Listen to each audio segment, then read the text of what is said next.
Hola, buenas noches. Me voy a presentar. Me llamo Justino y me han abierto una lista aquí. Ay, que le tenía que decir por qué me llamo Justino. Aquí ahora se pone a reír mucho. Me llamo Justino, que viene de Justiniano, porque tiene justito el ano. ¿Por qué lo tiene justito? Porque no lo tiene muy grande. No es muy grande y por eso Justito está, digo, el ano está justito y de Justiniano. Me llamo Justino, vaya.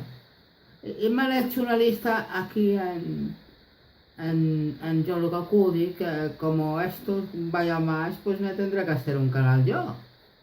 Y esto simplemente es la presentación de mi canal, no mi canal, no, una lista en este canal para decir mis cosas y para hacer mis visitas y para hacer mis vídeos y poder hacer yo las cosas que no me dejan hacer a mí en mi casa.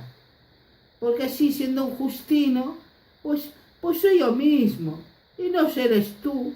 Porque si eres tú, yo no soy Justino. Ay, por cierto, antes de despedirme, tengo que enseñarle un amigo mío, mira. Yo soy Justino.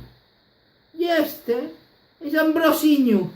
Ambrosiño el saquiño de la risiña. Mira.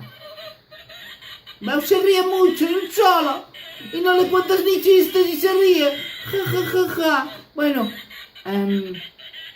me despido, espero que les haya gustado, amiguitos y amiguitas de YouTube.